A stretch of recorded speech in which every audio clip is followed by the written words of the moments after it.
نہیں، میں نے تو یہ نہیں کہا تھا۔ اس کی بات پہ وہ مسکرا دی اور پھر اس کے بال پہ کھیلتے ہوئے اسے بہت پیار اور احتیاط سے دعا کھلا دی۔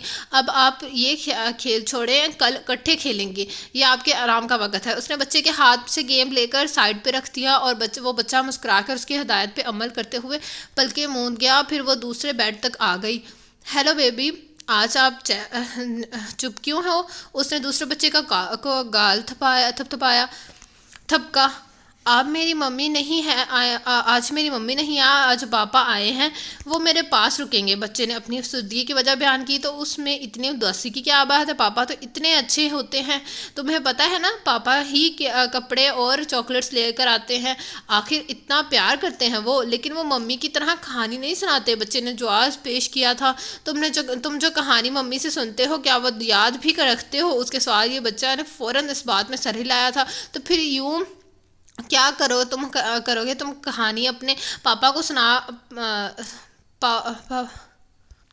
تو پھر یوں کیا کرو، تم کہانی اپنے پاپا کو سنایا کرو تاکہ ان کا وقت اچھا گزر جائے۔ آج انہیں کہانی سنانی ہے، اوکے۔ بچے نے سر ہلایا۔ وہ بچے کو دعا کھلا کر پلٹی تو ٹھٹک گئی، قدم تھم گئے۔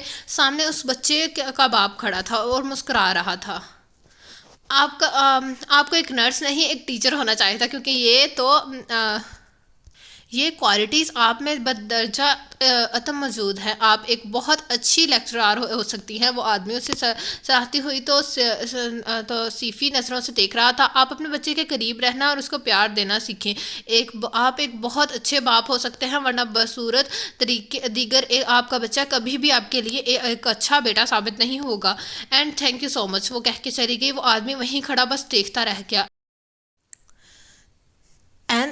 تمہیں ڈاکٹر رخسانہ بلا رہی ہیں، ایک ایمرجنسی کیس ہے، آپریشن ہے۔ اور ایک دوسری جونیئر نرس نے اسے راستے میں ہی بتا دیا۔ وہ فوراً تیزی سے آپریشن تھیٹر کی طرف آئی تھی۔ ڈاکٹر رخسانہ جمال آپریشن کے لیے بالکل تیار تھیں۔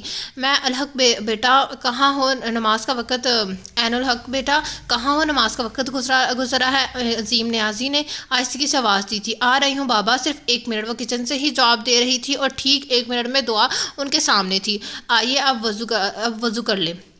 وہ ان کے ویل چیئر دھکیلتی ہوئی باہر لے آئی اور ہمیشہ کی طرح ان کو وضو کروا کے بستر پہ بٹھا گئی، جہاں وہ اپنے معذوری کے باعث بیٹھ کر اللہ کے حضور سجدہ کرتے تھے۔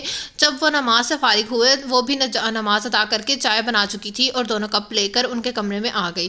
آج آپ خوش لگتے ہیں، وہ ان کے چہرے پہ چھایا خوشی کا ہلکا سا عکس بآسانی دیکھ سکتی تھی۔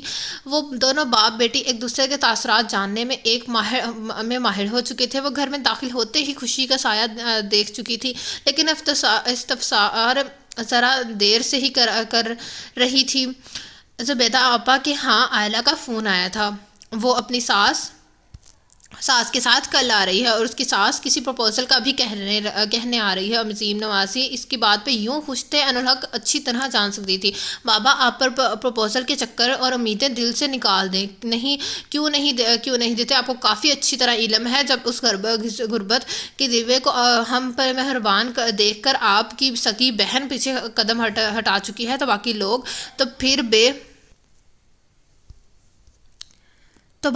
تو پھر بیگانے اور پرائے ہیں۔ وہ ہمارا احساس کرنے کا کوئی حق اور احساس نہیں رکھتے۔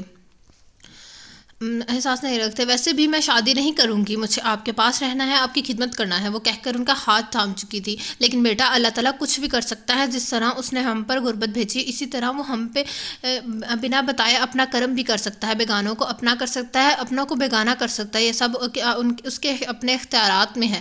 انہوں نے بیٹی کا ہاتھ تھپکا۔ میں اس بات سے انکاری کب ہوں، وہ بڑا غفور الرحیم ہے، وہ جو چاہے کر سکتا ہے، مگر ابھی دل کو احساس ہوتا ہے کہ ابھی ہماری آزمائش کا دورانیہ ختم نہیں ہوا، ابھی کچھ مدت اور آزمائش کے پل صراط پر سے گزرنا ہے۔ خیر، تم اللہ سے دعا کر رہو بہتری کرے، اور ہاں کل جلدی آ جانا اور کچھ تیاری بھی کر لینا۔ انہوں نے پھر سے اسے اٹھتے دیکھ کر تاکیدگی کی تھی۔ اس نے مجبوراً سر ہلا کر دونوں خالی کپ اٹھا لیے۔ جمال کیسا ہے؟ کافی دنوں سے آیا نہیں۔ اس طرف وہ ڈاکٹر جمال شاہ کے بارے میں استفسار کر رہے تھے۔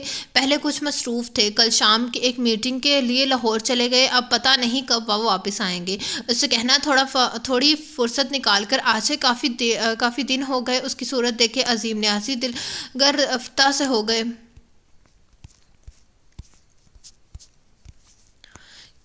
کیوں میری صورت میں تمہیں بھابھی نظر آتی ہے؟ وہ اس طرح افسردہ ہو کر کہہ رہے ہو۔ جمال شاہ دروازہ کھلا ہونے کے بنا بغیر آہٹ کیے اندر آ چکے تھے۔ عین الحق چونک کر مسکرا دی اور عظیم نیازی انہیں دیکھ کر کرچی اٹھے تھے، چہرہ چمکنے لگا تھا۔ پگلے تجھے کیا پتا تو میرے لیے کیا ہے، تو میرا کون سا اثاثہ ہے؟ عظیم نیازی اپنے سامنے بیٹھتے جمال شاہ کو بہت پیاری نگاہوں سے دیکھ رہے تھے۔ آج بتا ہی دو کہ میں تمہارا کون سا اثاثہ ہوں؟ جمال شاہ فریش موڈ میں تھے۔ عین الحق کو دونوں کی باتوں میں دلچسپی محسوس ہوئی تھی۔ میرے دکھ بھرے درد سے پرماضی میں کوئی بھی خوشگوار اور قیمتی اثاثہ نہیں سوائے تمہارے۔ تم میری ماضی کا اثاثہ ہو، عین الحق میرے حال کا اثاثہ ہے، اور تم دونوں میرے مستقبل کا اثاثہ ہو۔ یہی بات تم نہیں جانتے۔ عظیم نیازی اپنے ہاتھ پہ دھرا جمال شاہ کا ہاتھ اپنے دوسرے ہاتھ سے دبا کر بولے، عین الحق بیٹا مبارک ہو، تمہارا باپ اس عمر میں فلاسفر ہو گیا ہے۔ وہ شرارت سے بولے تو عظیم نیازی نے گھور کر دیکھا، وہ ہنستی ہوئی وہاں سے کھانا بنانے چلی گئی۔ اسے معلوم تھا انکل جمال رات کا کھانا ان کے ساتھ کر ہی جائیں گی، کیونکہ وہ چائے سے انکار کر چکے تھے۔ سر مسٹر فریدون ہاشمی میڈیسن لینے سے انکار کر چکے ہیں اور ڈرپ بھی نہیں لگانے دے رہے۔ نرس نے پرائیویٹ روم سے واپسی سے شکایت کی۔ کیوں؟ وہ ایسا کیوں کر رہا ہے؟ ڈاکٹر جمال کو تشویش ہوئی۔ وہ اس وقت ایک آپریشن کی تیاری میں مصروف تھے، اس لیے اس کے روم میں جا کر پوچھنے کا ان کے پاس وقت نہیں تھا۔ وہ کہتے ہیں کہ ان کا بھی ابھی گھر جانا ہے، ان کے پیرنٹس کو بلائیں۔ نرس نے تفصیل بیان کی۔ پاگل ہے وہ سر جھٹک کر بولے تو پھر پاس سے گزرتی عین الحق کو دیکھ کر بروقت کچھ خیال آنے پر روک لیا۔ پلیز تم اس پیشنٹ کو ہینڈل کرو، میڈیسن دو، اس کی میڈیسن کا ٹائم ہو رہا ہے، جب تک ہم فارغ ہو جاتے ہیں۔ وہ ذمہ داری اسے سونپ کر آپریشن تھیٹر میں چلے گئے۔ عین الحق ان کا حکم بجالاتی پرائیویٹ روم کا راؤنڈ لگانے لگی۔ گڈ مارننگ مسٹر فریدون ہاشمی، وہ سائڈ کی کھڑکی کا پردہ سرکاتے ہوئے انتہائی نرمی اور آہستگی سے بولی تھی، لیکن فریدون ہاشمی کو یہ آواز الگ اور بہت خاص لگی تھی۔ وہ اپنی سماعتوں کا وہم بھی ہسپتال جیسی تکلیف دہ جگہ پہ ایسی مٹھان ممکن نہ تھی۔ کیا آپ سچ مچ سو رہے ہیں یا محض بہانہ ہے؟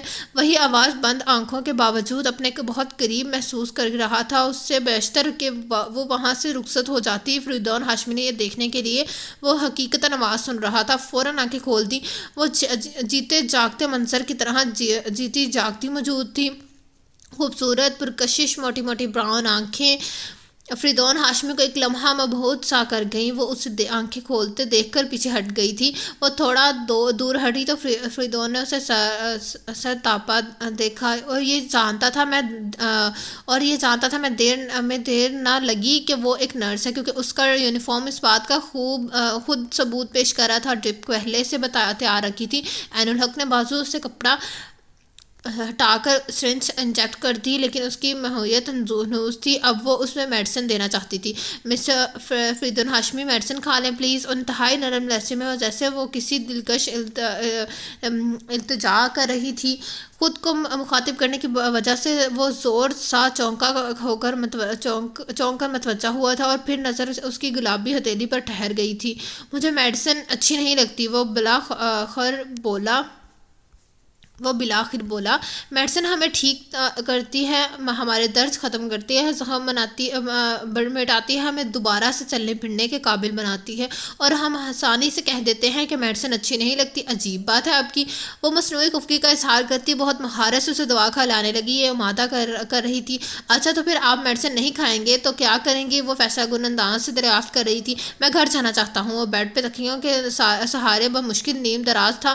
تو چلے جائیں، آپ کو روکا کس نے ہے؟ اٹھیں، شاباش، جائیں اپنے گھر۔ اس نے بہت آرام سے فریدون کے اوپر اوڑھی گئی چادر کو ہٹایا تھا۔ فریدون نے چونک کر اس عجیب سی نرس کو دیکھا جس کے چہرے پہ چیلنج بہت واضح نظر آتا۔ فریدون نے اپنی کوہنی کے بل پہ اٹھنے کی کوشش کی اور زور لگانے کی وجہ سے کئی خاموش درد اور ٹیس اٹھی۔ اس درد کی لہریں بے تابی سے گردش کرنے لگی، وہ ناکام ہوتے ہوئے کراہ کر رہ گیا۔ عین الحق کے چہرے پہ نرمی بکھر گئی۔ کیوں لیٹ گئے؟ کیوں نہیں، آپ کو تو گھر جانا تھا نا۔ وہ دوبارہ چادر سے اس کے اوپر ڈال چکی تھی اور دعا بھی اس کی طرف بڑھا چکی تھی۔ اگر آپ جلد از جلد اپنے گھر جانا چاہتے ہیں تو یہ اچھی چیز کھانی ہوگی، کیونکہ یہی اب آپ کا علاج ہے۔ اس کے بغیر آپ یوں ہی بستر پر پڑے رہیں گے اور اٹھنے کی محض کوشش کرتے رہیں گے۔ اس نے انتہائی آرام سے دعا نکال کر نگل لی تھی اور پھر چند سیکنڈ بعد وہ جا چکی تھی، لیکن فریدون اسے سوچنے میں مجبور ہو رہا تھا، نہ جانے کیوں۔ آئلہ اور اس کے بچے کو دیکھ کر مل کر وہ بہت خوش ہوئی تھی، لیکن آئلہ کی ساس کو دیکھ کر منہ بنایا تھا۔ ایسے کیوں دیکھ رہی ہو؟ کیا ہوا؟ آئلہ نے چھوٹی بہن کی خوفگی پل میں محسوس کر لی۔ کچھ نہیں، آپ لوگ بیٹھے، میں وہیں آ رہی ہوں۔ اس نے آئلہ کو بھی بابا کے کمرے میں بھیج دیا تھا اور پھر تھوڑی دیر بعد ٹرے لے کر وہاں چلی آئی تھی۔ اچھا بیٹی، اب کیا کرتی ہو؟ نویدہ بیگم، آئلہ کی ساس نے بہت پیار سے عین الحق سے پوچھا۔ وہی جو پہلے کرتی تھی، اس نے جب بھی جواب میں کوئی کسر نہ چھوڑی تھی۔ یہ آئلہ تو کہہ رہی تھی کہ تم وہ منحوس نوکری چھوڑنے والی ہو اور نئی نوکری کی تلاش ہے۔ عین الحق نے چونک کر آئلہ کے جھوٹ پہ آئلہ کو دیکھا تھا۔ اس دوران عظیم نیاسی خاموش تماشائی بنے رہے۔ وہ نوکری کیوں منحوس ہے؟ اس نے نرسنگ جاب پہ بہت سے لوگوں کو اعتراض کرتے دیکھا ہے اور سنا تھا، اور ہمیشہ ہی لوگوں کی ذہنیت پر غصہ آتا تھا، اور آج نویدہ بیگم بھی اس کے غصے کو ہوا دے رہی تھی۔ ارے بیٹا، تو نادان تھوڑی ہے، تجھے خود اچھی طرح علم ہے، تو خوب جانتی ہے کہ اس نوکری میں کیا ہوتا ہے، حرام حلال سب چلتا ہے اس میں۔ ان کی بات پر انوکھ بھڑک اٹھی تھی۔ جہاں تک کسی کی سوچ ہوگی وہ وہاں تک ہی سوچے گا۔ حرام حلال اس نوکری میں ہی نہیں، سب میں چلتا ہے، اور حرام حلال چلانے والے بھی اسی معاشرے کا حصہ ہیں۔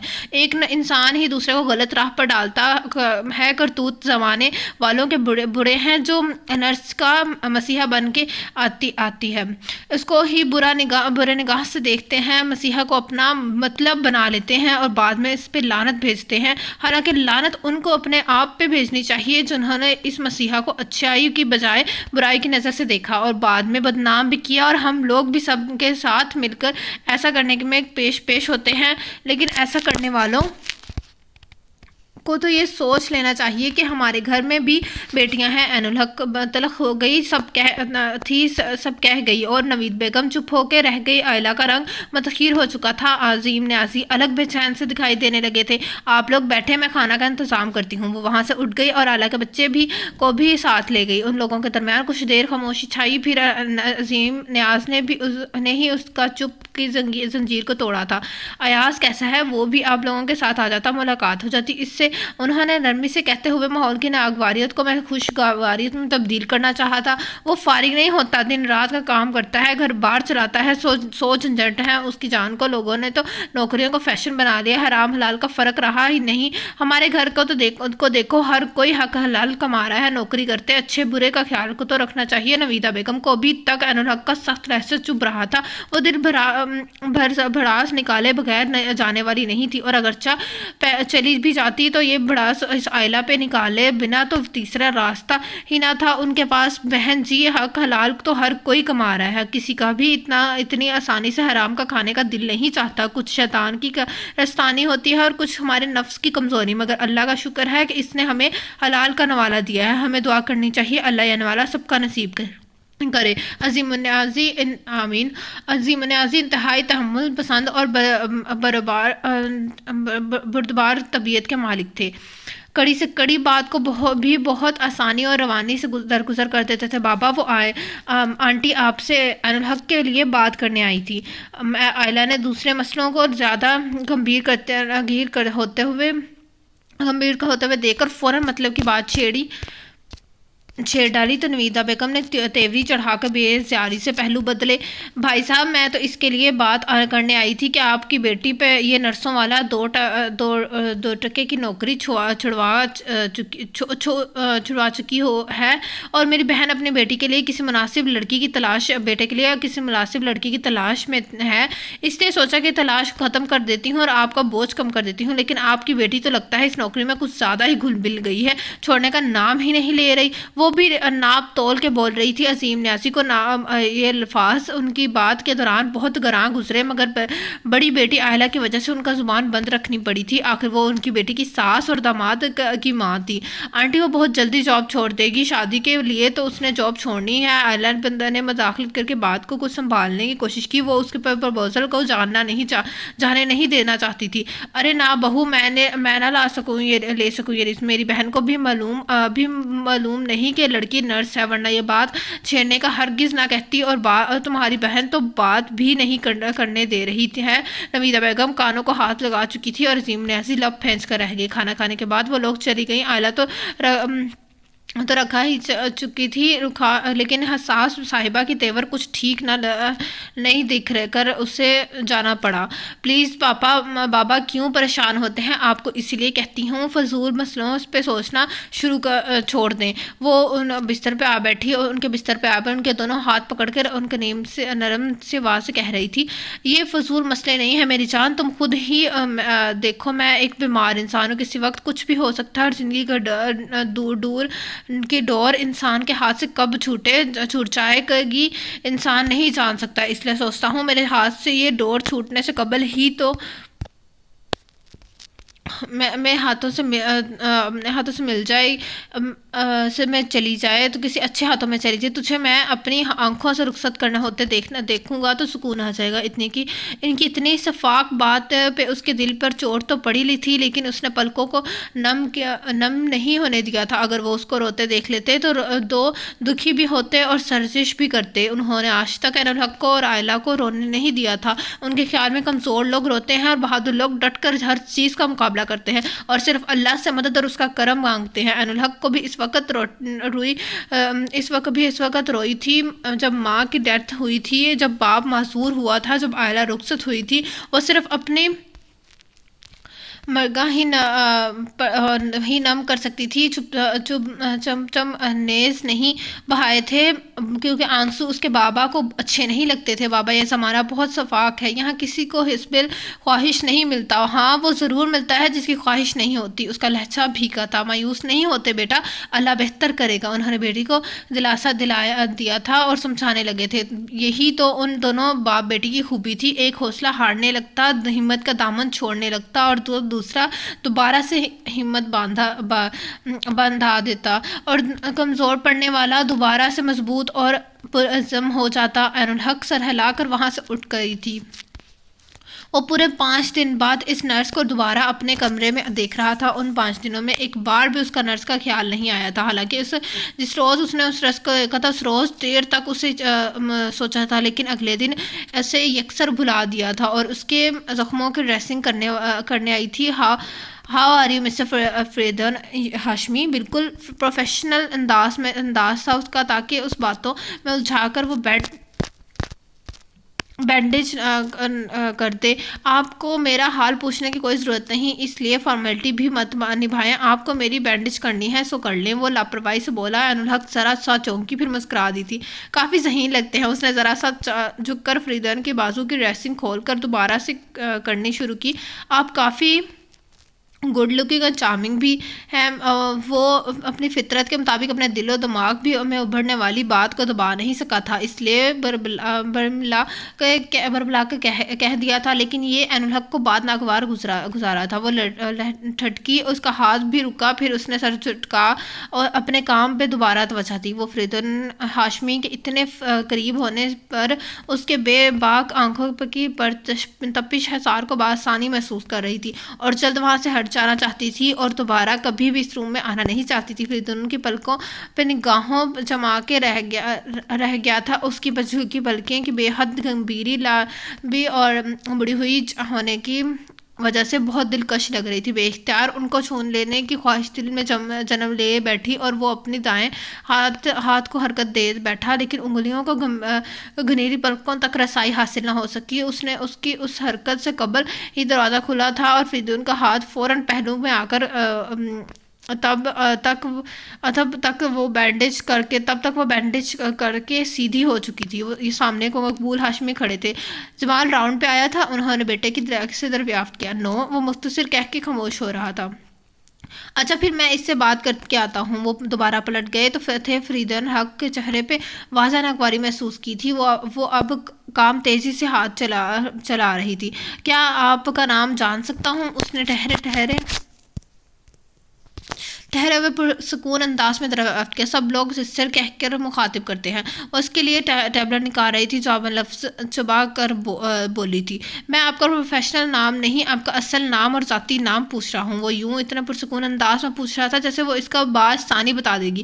مسٹر فریدن ہاشمی، ہمارے کام میں بنام کی کوئی اہمیت نہیں ہوتی اور ہمارا کام صرف خدمت کرنا ہوتا ہے، اور وہ جو بھی نرس یا سسٹر کہہ کے پکارے فوراً اس کی خدمت میں حاضر ہو جاتے ہیں، کیونکہ یہی ہمارا کام اور یہی ہمارا نام ہوتا ہے۔ وہ کہہ کے اطمینان سے مڑی۔ تب فریدن کے 3 ادر فرینڈ حارث، سائم اور وکی کے اندر داخل ہو چکے تھے۔ تینوں نے بیک وقت عین الحق کو دیکھا تھا۔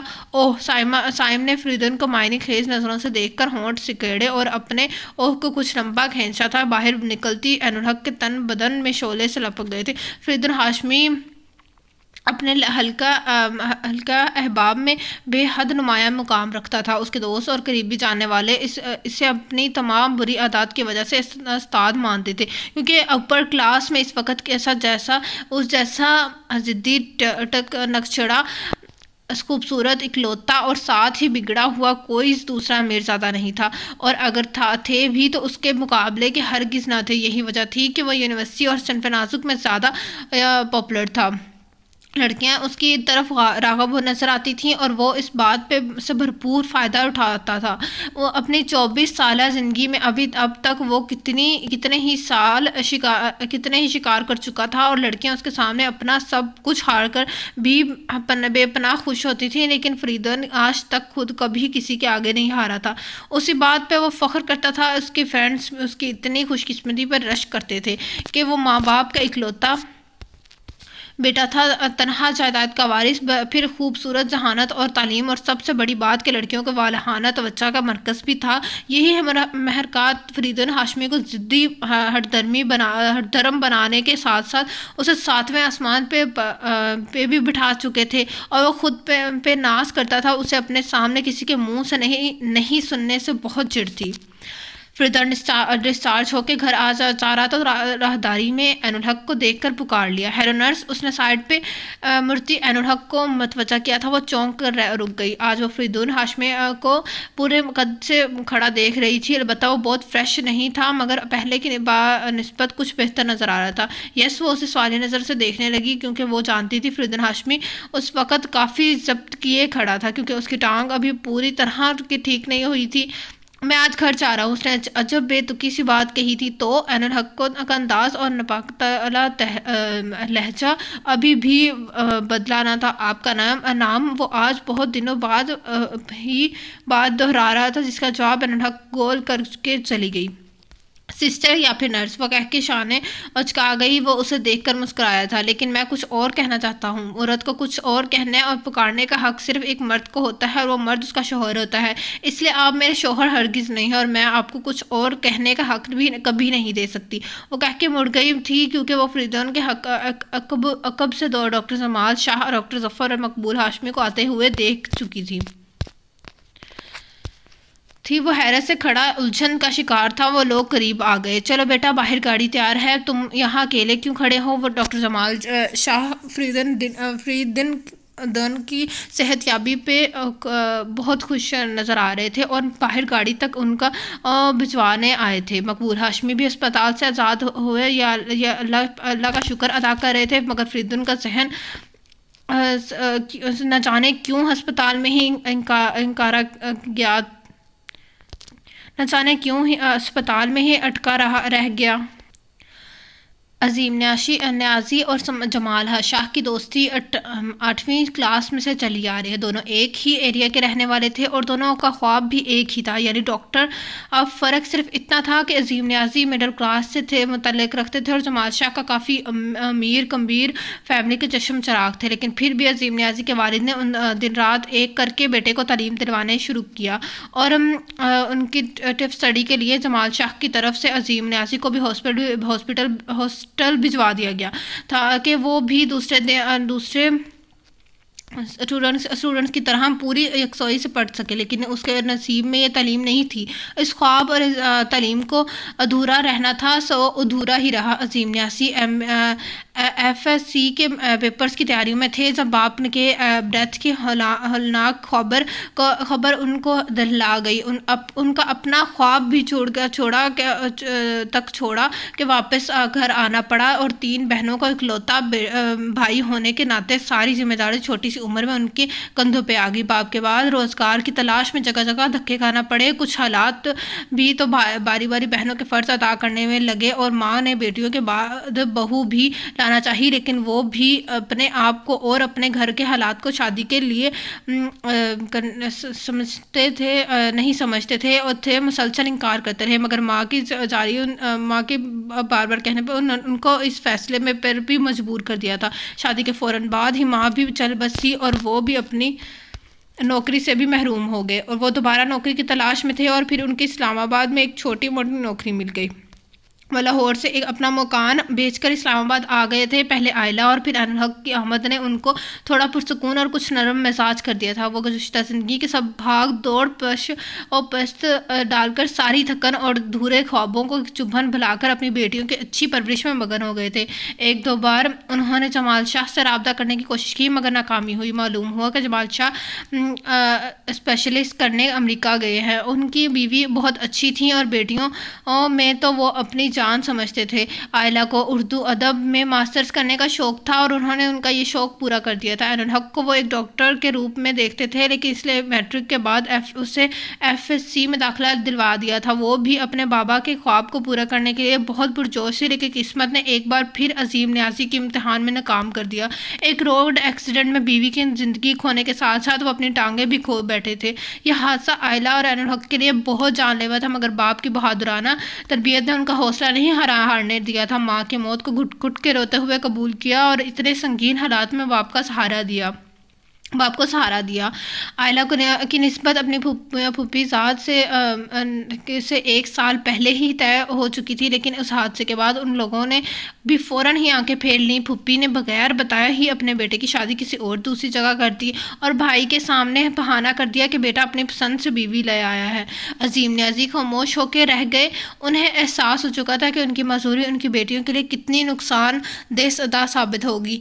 اسی تفکرات میں پڑھ کر وہ اور بھی بیمار رہنے لگے۔ عائلہ قریبی پرائیویٹ اسکول میں جاب کرنے لگی، باپ کا علاج بھی کروانا شروع کر دیا۔ ایک روز اتفاقاً وہ لوگ ڈاکٹرز جمال شاہ کے اسپتال پہنچ گئے، جہاں عظیم نیازی اور جمال شاہ ایک دوسرے کو دیکھ کر حیرت سے گنگ ہو گئے تھے۔ عظیم نیازی کے چہرے پر خوشی اور رقص جگمگا رہا تھا، مگر جمال شاہ اپنے اتنے قریبی دوست کے حالت پہ دھواں ہو چکے تھے۔ ان کو اپنی بصارتوں پہ جیسے یقین نہیں ہو رہا تھا۔ جمال، کیا دیکھ رہے ہو؟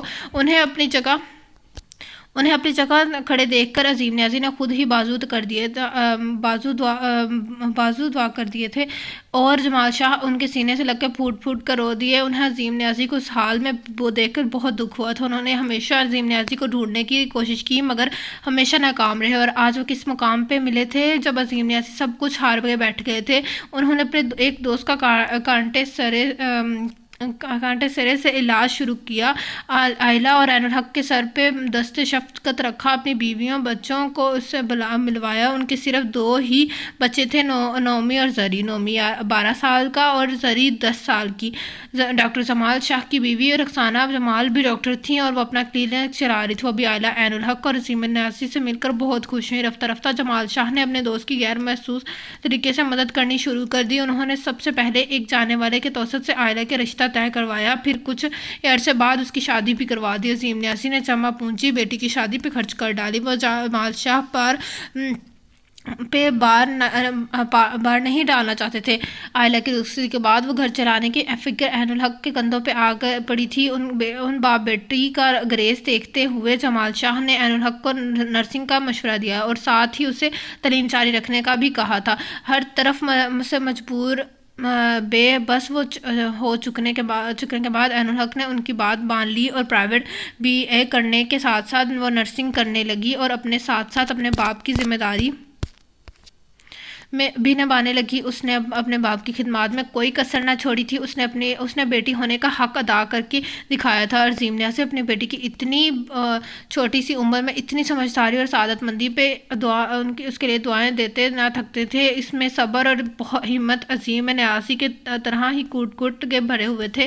عقل و فہم میں اپنے باپ کی کاپی تھی۔ عظیم نیازی کو بھی اپنی چھوٹی بیٹی سے بے پناہ محبت تھی اور وہ جلد از جلد اس کو اپنے گھر کا کر دینا چاہتے تھے، مگر بہت سے لوگوں کو عین الحق کی جاب سے بے اعتراض تھا۔ پہلے بھی پرپوزل اسی وجہ سے لوٹ کر جا چکے تھے۔ عین الحق کو لوگوں کی نرسنگ کے خلاف بات پہ آگ لگ جاتی تھی۔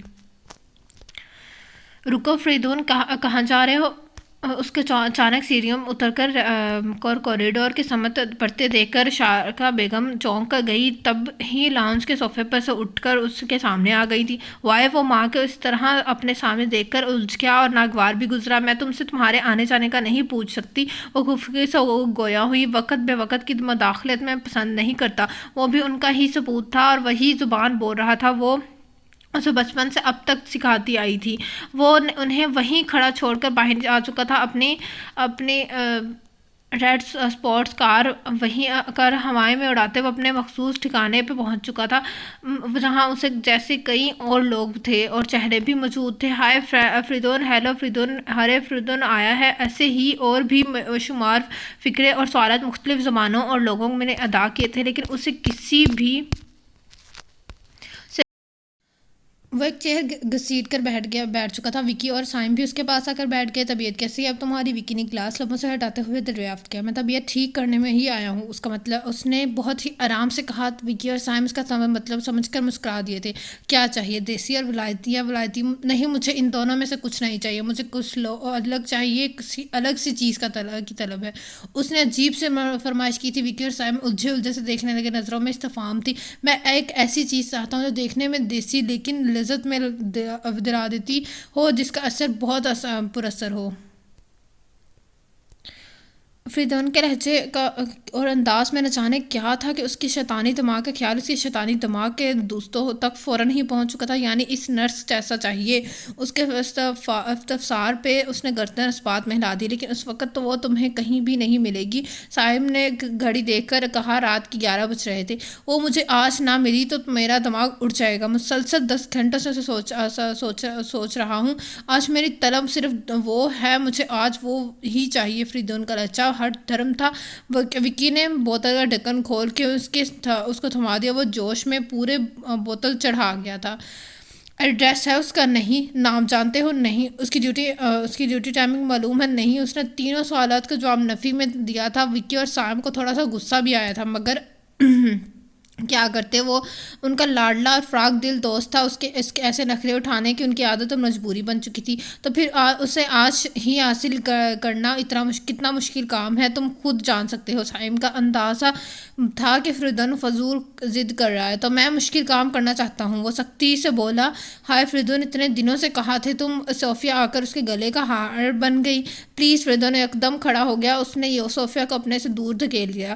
اوہ گاڈ، اتنے چڑچڑے ہو گئے کیوں ہو رہے ہو؟ صوفیہ کو تھوڑی سی خجالت ہوئی، پھر فریدون سے گفتگو کا اظہار کرنے لگی۔ اپنی حد میں رہ کر بات کرنی چاہیے، وہ سختی سے بولی۔ صوفیہ کو حیرت ہوئی۔ ایکسیڈنٹ سے 3 روز پہلے تک وہ اس کے توجہ اور نگاہوں کا مرکز تھا، اور اب وہ کیسے روکھا سلوک کر رہا تھا، اسے یقین نہیں آیا تھا۔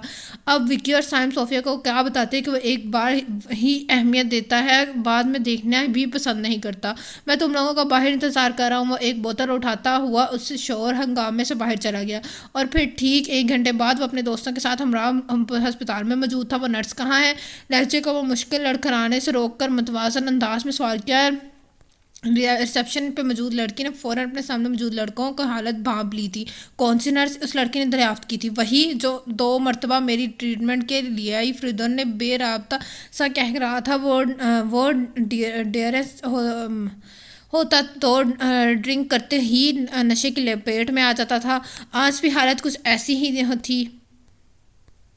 ان کا نام کیا تھا؟ لڑکی نے دوبارہ پوچھا۔ میں نام نہیں جانتا، لیکن اتنا ضرور جانتا کہ اس کی آنکھیں بہت خوبصورت ہیں، اس کی آواز۔ یہ کیا ہو رہا ہے؟ ڈاکٹر ظفر اتفاقاً وہاں سے گزر رہے تھے، کاؤنٹر پر موجود لڑکی کو پریشان دیکھ کر ادھر ہی آ گئے، لیکن اب فریدون ہاشمی کو دیکھ کر چونک گئے۔ فریدون تم یہاں کیا کر رہے ہو؟ سر یہ کسی نرس کے بارے میں پوچھنا چاہتے ہیں، لیکن اس نرس کو جانتے نہیں ہیں۔ لڑکی نے جلدی سے بتا دیا، مجھے اس کا ایڈریس چاہیے۔ وہ چیخ کر بولا، آئی ایم سوری فریدون ہاشمی، یہ ہم کسی کا ایڈریس نہیں دے سکتے۔ کیوں؟ وہ غصے میں آ گیا۔ ڈاکٹر ظفر کا انکار اسے مشتعل کرنے کا کافی تھا، یہ ہمارے رولز کے خلاف ہے۔ ڈاکٹر ظفر کو فریدون ہاشمی کا اس طرح نشے کی حالت سے اسپتال کی آ کر کسی نرس کے بارے میں معلوم کرنا سخت ناگوار گزرا تھا، اور فریدون کا یہ انکار ان سے بھی زیادہ ناگوار گزرا تھا۔ اس نے وہاں کافی توڑ پھوڑ کر ڈالی تھی، مجبوراً ڈاکٹر جمال شاہ اور مقبول ہاشمی کو کال کرنا پڑی۔ مقبول ہاشمی متصل تقبے سے متعلق رکھتے تھے، ان کی زندگی اپنے چھوٹے سے گھر اور ماں باپ کے سے شروع ہو کر ان پہ ہی ختم ہو جاتی تھی۔ ان کے ماں باپ نے ان کی اپنی اوقات سے بڑھ کر تعلیم دلوائی اور ناز و نم سے پالا۔ وہ بھی اپنے ماں باپ کے لیے بہت کچھ کرنا چاہتا تھا۔ شارکا بیگم ان کے اپنے خاندان سے ہی تعلق رکھتی تھی، لیکن اپنے ہی جیسے مڈل کلاس گھرانے میں بیاہ جانے پہ وہ خوش نہ تھیں۔ ان کی کیفیت پہلے ہی نظر میں مقبول ہاشمی نے جان لی تھی، اور اسی رات شارفا بیگم سے ایک وعدہ کیا تھا کہ ایک عہدہ باندھا تھا۔ شارکا، میں جان چکا ہوں تمہیں زندگی میں اور بہت کچھ کی خواہش ہے، اور تم یہ خواہش پورا کرنا چاہتی ہو، لیکن تمہیں میری زندگی میں آ کر ایک خواہش ناممکن لگ رہی ہے، مگر میں یہ کہتا ہوں کہ تم اپنی اس خواہش کو ناممکن مت سمجھو۔ انشاءاللہ میں تمہاری تمام خواہشیں پوری کروں گا اور تمہیں ہر سہولت دوں گا، تمہیں اللہ کی ہر نعمت سے آشنا کروں گا، تمہارے سکھ و آرام کی خاطر اپنا سکھ و آرام گنوا دوں گا، چاہے اس کے لیے مجھے اپنا خون پسینہ کیوں نہ بہانا پڑے، لیکن اس کے بدلے میری ایک خواہش کا احترام کرنا کہ میرے ماں باپ کی عزت کرنا، ان کا خیال رکھنا۔ انہوں نے میرے لیے بہت کچھ کیا ہے، اور میرے آئندہ نسل کو بے راہ اور روی کا شکار نہیں ہونے دینا۔ میری نسل کو سنوارنے کی کوشش کرنا، کیونکہ وہ اولاد بگڑ جائے تو ماں باپ کو بہت اذیت ہوتی ہے، اور میں یہ اذیت نہیں سہنا چاہتا۔ میری خواہش ہے کہ میری اولاد بہت اچھے، نیک اور سلجھی ہو۔ انہوں نے اپنے دل کی خواہش شارکا بیگم کے سامنے رکھ دی تھی، اور پھر حقیقتاً دن رات خون پسینہ ایک کر کے انہوں نے شارکا بیگم کے کیے گئے وعدے کی تکمیل کرنی شروع کر دی تھی۔ جس کمپنی میں وہ پہلے کلرک تھے، پھر مینیجر کی حیثیت سے کام کرتے تھے، اب وہ اس کمپنی کے 50% کے مالک تھے۔ ان کو اپنے اکلوتے بیٹے فریدون ہاشمی سے بے پناہ پیار تھا۔ اس کے اچھے مستقبل کے لیے بھی انہوں نے بہت کچھ سوچ رکھا تھا۔ رفتہ رفتہ کاروبار وسیع اور پارٹنرشپ کے اصولوں کے مطابق ان کو ملک سے باہر جانا پڑا تھا، اور وہ زیادہ تر ان کو یورپ ہی رہنا پڑتا تھا۔ مہینے میں وہ پاکستان آتے تو وہ مشکل 4-5 دن گزار پاتے، اور وہ 4-5 دن بھی مختلف کاموں میں گزر جاتے۔ ان کو اپنے ماں باپ کے پاس بیٹھنے کی فرصت نہ ملتی۔ ان کے متعلق بیوی سے پوچھتے تو پتہ چلتا ہے کہ ان کا بیٹا بہت لائق، فائق اور ہونہار سپوت ہے۔ وہ اسی پر مطمئن ہو جاتے، اور بیوی دولت کی فراوانی میں کس دھاڑے بہہ رہی تھی وہ یہ جاننے کی کبھی ضرورت ہی نہ پیش آئی تھی، لیکن یکے بعد دیگر ہونے والے ماں باپ کے موت نے اس کو بھاگتی دوڑتی زندگی میں 1-2 پل کے لیے ٹھہرنے پر مجبور کر دیا۔ انہوں نے اپنے گھر کے نظام کا جائزہ لیا تو کہیں کچھ غلط ہوتا نظر آیا۔ وہ شارکا بیگم کے سامنے اپنے سوال کا جواب مانگنے چلے آئے، لیکن وہ ان کے دقیانوسی سوالات کو ٹال گئی۔ اکثر ہی وہ کچھ کہنے کی کوشش کرتے کہ شارکا بیگم ان کو کسی اور مسئلے میں الجھا دیتی تھی۔ انہیں فریدون کے دوستوں اور اس کے چال چلن پہ اعتراض تھا، مگر شارکا بیگم نے بھی اعتراض سننے کی کوشش نہ کی تھی۔ مگر اب فریدون کا ایکسیڈنٹ اور اب رات جمال شاہ کے اسپتال میں ہونے والا ہنگامے ان کو مشتعل کر چکا تھا کہ ان کے صبر کا پیمانہ چھلک چکا ہے، وہ برداشت کے حدود سے نکل چکے تھے۔ میں اپنی بیوی کو طلاق دینا چاہتا ہوں، انہوں نے اپنے وکیل کو صبح ہوتے ہی کال کر کے بلوایا تھا، اور اب پھر اپنا فیصلہ سنایا۔ شارکا بیگم چکرا گئی۔ دن میں ان کو تارے نظر آنے لگے، لیکن ہاشمی صاحب آپ ایسا کیوں؟ وکیل کی بات کاٹ کر وہ سختی سے گویا ہوا، جو عورت گھر اور عزت کو نہ سنبھال سکے اس عورت کو اپنے گھر اور عزت سے خارج کر دینا چاہیے، مضبوط لہجے میں کہتے ہوئے انہوں نے اپنی ایک نفرت بھری شارکا بیگم سے ڈالی اور پلٹ چلی گئی۔ لیکن تھوڑی دیر بعد جمال شاہ وہاں آ چکے تھے کہ یہ کیا پاگلوں جیسی حرکت کر رہے ہو، ایسا اپنا تماشا بنواؤ گے کیا؟ انہوں نے وکیل صاحب کے اپنے ایک آگے رکھے تمام کاغذات سمیٹ کر وکیل صاحب کو تھما دیے۔ مجھے اس عورت نے پاگل کیا ہے، اس عورت نے تماشا بنوایا ہے میرا، میں ایک سیکنڈ بھی اسے برداشت نہیں کر سکتا، میں اس کی ہر قیمت پہ طلاق دوں گا۔ مقبول ہاشمی نے ضبط محال تھا، وکیل صاحب آپ جائیں پلیز، اس وقت صرف آرام کی ضرورت ہے۔ جمال شاہ نے وکیل سے معذرت کر کے انہیں بھیج دیا۔ جمال کیوں میری زندگی میری برباد زندگی کو اور برباد کرنا چاہتے ہو؟ مجھے اس فیصلے میں مت روکو۔ مقبول ہاشمی نے بے بسی سے اپنا سر تھام لیا۔ اپنی زندگی میں تم نے خود برباد کی ہے، اس میں بھابھی کا فریدون کا کوئی قصور نہیں۔ کیا؟ مقبول ہاشمی نے تڑپ کر اپنے دوست کو دیکھا جو انہیں مد الزام ٹھہرا رہا تھا۔ ہاں تم غلطی پہ ہو، تم اس سب کے ذمہ دار ہو۔ جب انسان کسی چیز کی صورت کو ہوس بنا لیتا ہے تو دوسری چیزیں اس کی طرح کے ہاتھوں سے پھسل جاتی ہیں۔ تمہیں دولت کی ہوس پن ہو گئی تھی، تم کمانے کے چکر میں یہ بھول گئے تھے کہ جن کے لیے تم کما رہے ہو وہ کس رنگ کس حال میں ہیں۔ وہ جو کچھ تم کما رہے ہو وہ وہاں اسے کہاں خرچ کرتے ہیں۔ تمہاری آنکھوں پہ دولت کی پٹی بن چکی تھی، تمہارے دماغ میں روپیہ ہی تھا۔ تم اپنے آس پاس کو دیکھنا سوچنا بھول گئے تھے۔ جس ماں باپ کی عزت اور احترام تم اپنی بیوی سے کروانا چاہتے تھے، کیا کبھی خود تم نے اپنے ماں باپ کا خیال رکھا؟ ان کے پاس کچھ دیر کے لیے بیٹھے، ان کا حال پوچھا نہیں نا؟ تو پھر خود جان لو، جیسے ماں باپ کی تمہیں پرواہ نہیں، ان کی پرواہ تمہاری بیوی کو کیسے ہوتی؟ جس بیٹے کو تم سنوارنا چاہتے تھے، کبھی اس کے قریب جا کر اس کے روز و شب کا جائزہ لیا تم نے؟ کبھی اس کے رنگ ڈھنگ کے بدلنے کی کوشش کی؟ نہیں تو پھر یہ تو ہونا ہی تھا۔ سب قصور تمہارا ہی ہے۔ تم نے خود اپنے ماں باپ بھی، اپنی بیوی، اپنے بیٹے کو اپنے ہاتھوں سے کھویا ہے۔ تم نے کمانے کی دھن میں ان کے سے دور کر لیا خود کو۔ اب وہ کس پارٹیز اور فنکشنز وغیرہ میں جاتی ہیں۔ تمہیں صبر کرنا چاہیے۔ تمہارا بیٹا شراب پیتا ہے، تمہیں خاموش ہونا چاہیے۔ تمہارے ماں باپ تمہارے لیے تڑپ تڑپ کر اس دنیا سے چلے گئے تو تمہیں اس صرف اور صرف پچھتانا چاہیے اور بس۔ جمال شاہ نے پل میں کھڑی سنا کر مقبول شاہ کے عقل کے تمام دروازے کر دیے تھے۔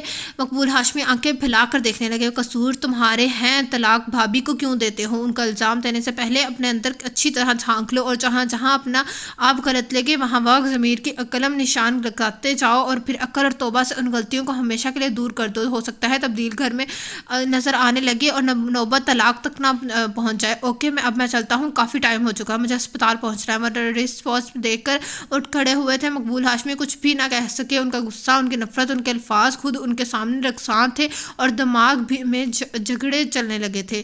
فریدون ہر حال میں اس نرس کو دیکھنا اور ملنا چاہتے تھے۔ اس رات کو ہونے والے ہنگامے کے باوجود آج پھر وہ اس ہسپتال میں موجود تھے اور اسے عین الحق کو ڈھونڈنے کی ضرورت ہی پیش نہ آئی تھی۔ وہ سیڑھیاں چڑھتی دکھائی دے گئی۔ فریدون لمبے لمبے ڈگ بھرتا بہت تیزی سے اس کے سامنے آ کر راستے کی رکاوٹ بن گیا تھا۔ ہیلو نرس عین الحق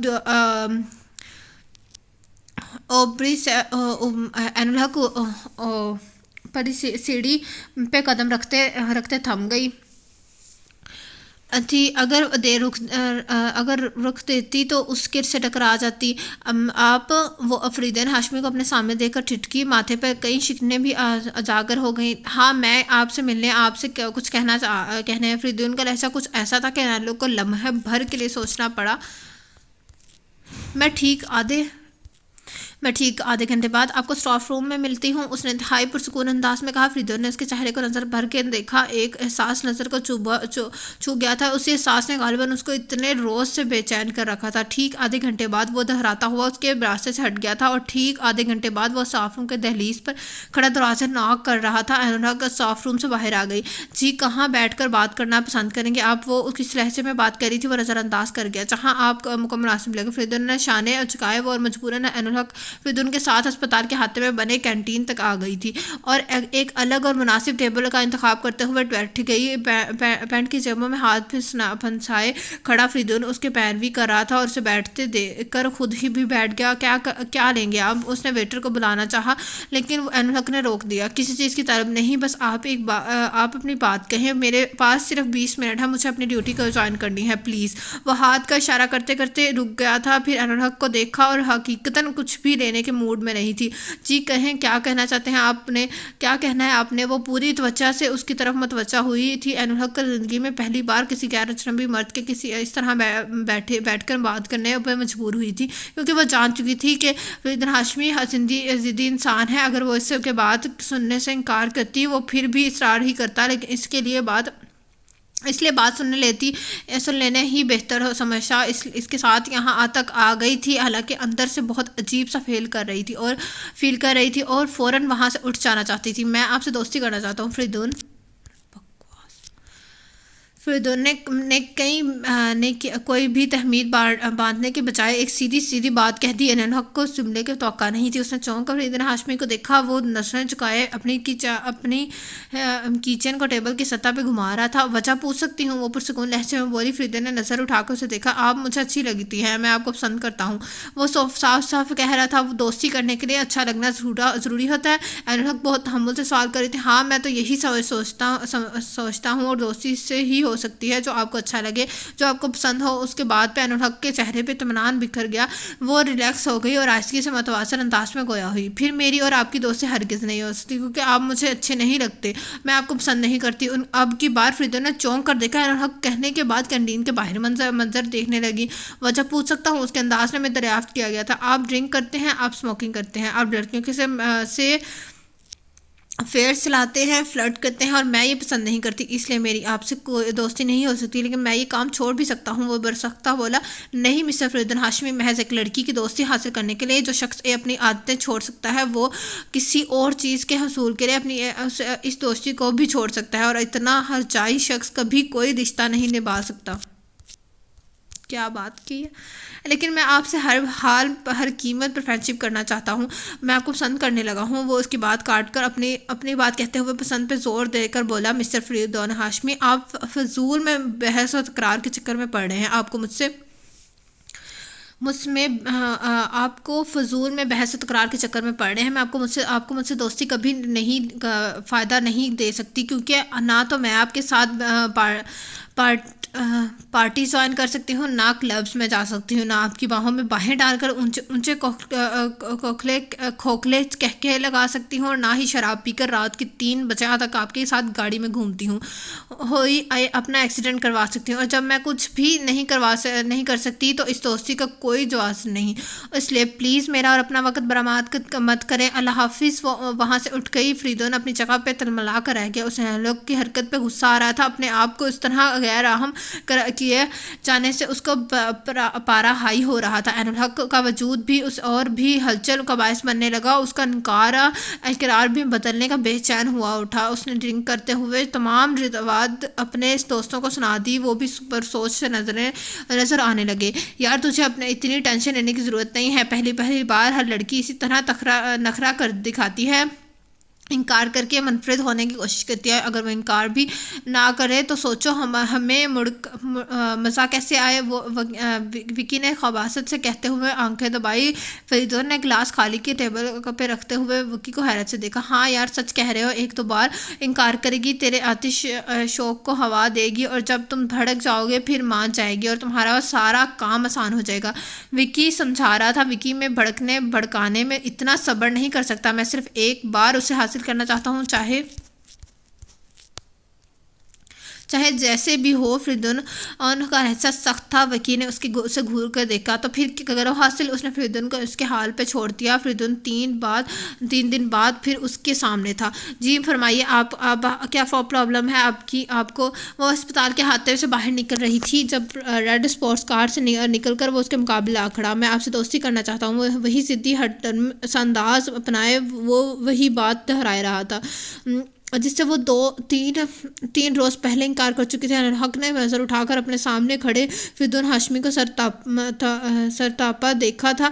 بلیک جینز میں ریڈ چیک کی شرٹ پہنے، اس پہ بلیک لیدر جیکٹ چڑھائے، اپنے تیکھے نین نقوش کے ساتھ وہ حقیقتاً ایک بگڑا ہوا مرزادہ تھا۔ اپنے اہلیے سے نظر ابھی آ رہا تھا، لیکن میں انکار کر چکی ہوں۔ اس نے پہلی بار فریدون کے ساتھ لہجہ سخت اختیار کر کے کہا۔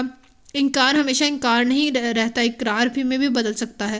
مسٹر فریدون ہاشمی، وہ لڑکیاں اور ہوتی ہیں جن جن کے دھوکے میں آپ میرے پیچھے بھاگ رہے ہیں، میرا انکار آپ کبھی بھی اقرار میں نہیں بدل سکتے، یہ بات آپ کو ذہن میں رکھ لینی چاہیے۔ وہ کہہ کر سائڈ سے ہوتی ہی گزر جانا چاہا، لیکن وہ دوبارہ اس کے سامنے آ گیا۔ لیکن ایک بات آپ کو بھی ذہن میں رکھ لینی چاہیے کہ میرا نام بھی فرید الدین ہاشمی، جو کہتا ہوں کر کے رہتا ہوں۔ اس کی آنکھوں میں ایک چیلنج کرے لے رہا تھا۔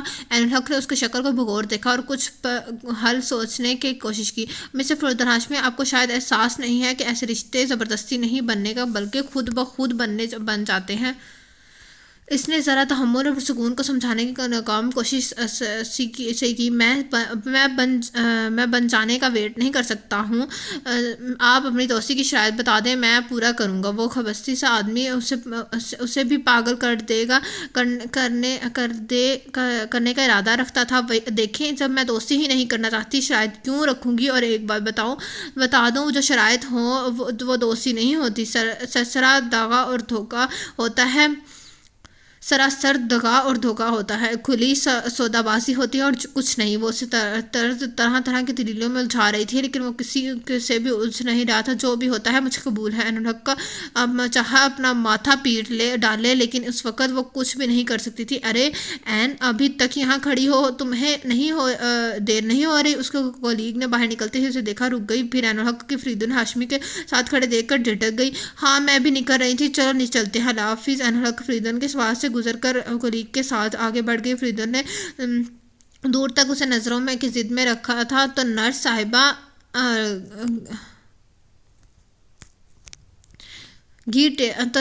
گھی ٹیڑھی اور انگلی سے نکلنا نہیں چاہتا، کوئی بات نہیں، یہ بھی ٹیڑھی انگلی سے نکلنا چاہتا ہے، کوئی بات نہیں، یہ بھی کر دیں گے۔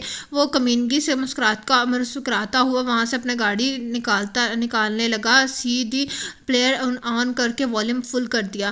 اینی پلیز صبر سے کام لو، انشاءاللہ بابا ٹھیک ہو جائیں گے، معمولی سے بخار ہے، اتر جائے گا۔ عائلہ نے 2 دن سے بھوکی پیاسی عین الحق کو کندھے سے لگا کر دلاسا دیا تھا۔ عظیم نیاسی کو پچھلے 3 دن سے انتہائی تیز بخار تھا۔ آج ڈاکٹر جمال شاہ ان کے بہترمند کے لیے اسپتال لے جا رہے تھے، لیکن وہ سب عین الحق کے بکھری سی حالت دیکھ کر پریشان ہو چکے تھے۔ وہ اپنے بابا کو بیمار دیکھ کر حوصلہ کھو دینے کو تھی۔ اس نے کھانا پینا چھوڑ دیا تھا۔ وہ اب کوئی بھی عظیم دکھ سہنے کی سکت نہیں رکھتی تھی۔ چھوٹی سی عمر میں بھی بہت اذیت دیکھ لی تھی، اب دکھ کا تصور ہی سہانا روح تھا۔ وہ 3 دن سے بھوکی پیاسی تھی۔ ہسپتال جانے سے پہلے بھی جمال شاہ اور عائلہ اسے کھانا کھانے کے لیے اصرار کر رہے تھے، مگر وہ نہ مانی۔ ہسپتال میں بھی جمال شاہ کو اس کی فکر رہی تھی۔ وہ اس کے بازو کے حصار میں لے کر اپنے آفس میں آ گئے تھے۔ بیٹھو بیٹا، عین الحق بیٹھ گئی۔ رخسانہ آنٹی بھی وہاں ہی تھیں۔ وہ دونوں میاں بیوی اس کی طرف ہی دیکھو بیٹا، اپنے بابا کا حوصلہ سہارا صرف تم ہو، وہ تمہارے دم سے جی رہے ہیں، تم مضبوط ہو تو وہ بھی مضبوط ہیں۔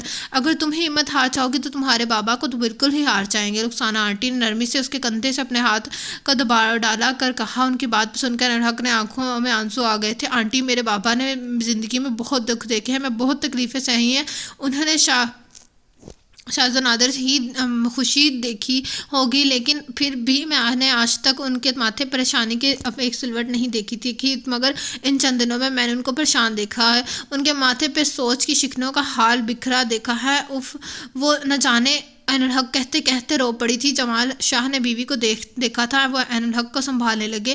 انہوں نے کسی طرح سمجھا بجھا کے عین الحق کو رخسانہ آنٹی کے ساتھ اپنے گھر بھجوا دیا تھا، جہاں زری اور نومی اسے دیکھ کر کھل اٹھے تھے۔ این آپی، واہ، مزہ آئے گا۔ نومی اپنے بال جھالتے ہوئے خوشی سے چہکا۔ کیسے ہو تم دونوں؟ عین الحق نے ان کے بال بکھیر کر پیار سے پوچھا۔ ہم تو ٹھیک ہیں، آپ ٹھیک نہیں لگ رہی۔ زری کا مشاہدہ تیز تھا، وہ عین الحق کی پریشانی اس کے چہرے سے ہی بام گئی تھی۔ ارے سب ٹھیک ہے بیٹا، ابھی جاؤ کھیلو، آپ کی آپی نے تھوڑا آرام کرنا ہے، بعد میں باتیں کر لینا۔ انہوں نے اپنے بچوں کو وہاں سے نکالنا چاہا، انہیں پتہ تھا وہ عین کو آرام نہیں کرنے دیں گے۔ تو کیا آپی صرف آرام کرنے آئی ہیں؟ ہم سے باتیں کرنے نہیں آئی، نومی نے خفگی سے کہا۔ کریں گی باتیں، لیکن ریسٹ کرنے کے بعد۔ اوکے، یو میں گو ناؤ، انہوں نے گھور کے کہا تو دونوں بہن بھائی سر جھکا کر نکل گیا۔ ڈاکٹر رخسانہ جمال عین الحق کو ٹیبلٹ کھلا کر کمرے سے باہر آ گئی۔ انکل بابا کیسے ہیں؟ جمال شاہ صبح ناشتہ کرنے گھر آئے تو عین الحق کو کافی بے تاب بیٹھے دیکھے. ایک بات بتاؤں بیٹا، تمہارے بابا پہ صرف تمہاری ہی حق ہے. وہ اپنا کوٹ صوفہ پہ ڈال کر خود ہی بھی بیٹھ گئے. عین الحق ان کا مطلب بھی نہیں سمجھی، اور جب سمجھی تو شرمندہ ہو گئی.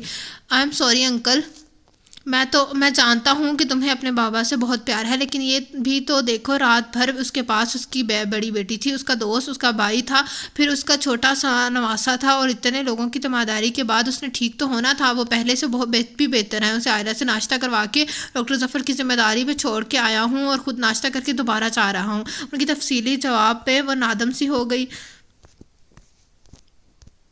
انہوں نے مسکراتے ہوئے اٹھ کر اس کا سر تھپکا. پگلی، اگر وہ تمہارا باپ ہے تو ہمارا بھائی ہے. تمہارا باپ بعد میں بنا، پہلے وہ ہمارا بھائی تھا، اس لیے اس کی فکر تم سے زیادہ ہم کو ہے، اور سمجھے. اور اب ٹھیک سے ناشتہ کرو اور ہاسپٹل جا کر اپنی ڈیوٹی جوائن کرو. باپ کی فکر اس کی سے لگ کر کے بیٹھنے کی ضرورت نہیں ہے. انڈرسٹینڈ. وہ تخملم سے بہرے لہجے میں بولے تو عین الحق کا سر اس بات میں ہلا کر مسکرا دی. یار تجھے اتنا پریشان ہونے کی ضرورت ہی کیا ہے؟ ایک معمولی سی نرس بڑی آسانی سے مان جائے گی. سائم اس کو آسان راستہ دکھا کر رہا تھا. میں اسے صرف ایک رات کے لیے حاصل کرنا چاہتا ہوں. اس کے لیے جو کچھ بھی مانگے گی میں دوں گا، بس وہ ایک رات کے لیے. حامی تو بھرے فریدن کے دل و دماغ میں عین الحق کا سراپا اس کا عکس جیسے جم کے رہ گیا تھا. وہ اپنے دھیان کو کہیں اور موڑ نہیں پا رہا تھا. اس کا ایک بار اپنی دسترس میں دیکھنا چاہتا تھا، اس کے بعد ایسے عین الحق سے کوئی سروکار نہ ہوتا. وہ ہمیشہ ہر لڑکی کو ایک بار ہی اہمیت دیتا، بعد میں ان کے قریب جانا بھی ناگوار گزرتا. میں نے آج تمہارا لیے ایک خاص تحفہ سلیکٹ کیا ہے. آج کی رات تم اس تحفے کو انجوائے کرو، پھر اس نرس والے معاملے سے بات ہوگی. وکی اس کی بات پہ فریدون نے استفہامیہ نظروں سے دیکھا. یار آج بہت سردی ہے، سوچا کچھ گرم ماحول بناتے ہیں. میرا فلیٹ خالی ہے اور پرسکون بھی، اور تمہاری کلاس فیلو سارا بھی کافی دنوں سے تمہارے آگے پیچھے منڈلا رہی تھی. تم نے غور نہیں کیا، لیکن میں نے آج اسے کہہ دیا کہ فوراً فریدون تم کو آج میرے فلیٹ پہ انوائٹ کرا. وہ فوراً مان گئی. وکی کے خباثت کی ریکارڈ قائم کر رہا تھا. فریدون بیزار ہوا. مجھے ایسی کسی چیز کی ضرورت نہیں، میں نہیں جا رہا. اس نے انکار کیا. وکی نے گھور کے دیکھا. سائم اور حارث بھی انہیں کی طرف متوجہ تھے. یار ایک بار نظر دھیان سے ڈال کر دیکھنا، تمہیں خود احساس ہوگا وہ کیسی چیز ہے. داد دو گے میرے انتخاب کو؟ اس نے فریدن کو زبردستی پہ اپنے فلیٹ پہ چھوڑا اور سارا کو بھی بھیج دیا. لیکن سارا کی اس ساتھ ٹائم گزار کر بھی فریدن کے دماغ کا فطور نہ نکل سکا. وہ ایک ہی چیز کی دھن میں پاگل ہو چکا تھا. اس نے آج تک اپنے انداز میں اس قدر شدت محسوس نہیں کی تھی. اتنی طلب اسے کبھی نہیں ہوئی تھی، مگر اب اس کا سونا جاگنا، کھانا پینا سب ایک پیاس ایک شدت بن گیا تھا. تو یہ تھا آج کے ناول کا فرسٹ پارٹ کا ہے. انشاءاللہ ہم اس کے سیکنڈ پارٹ پڑھیں گے کل. اور جس نے ابھی تک میرا چینل لائک اور سبسکرائب نہیں کیا تو کہانی لے کر subscribe my channel, also press the bell icon. آپ سے لوگوں سے ملاقات ہوگی کل اس ناول کے سیکنڈ پارٹ سے. اللہ حافظ.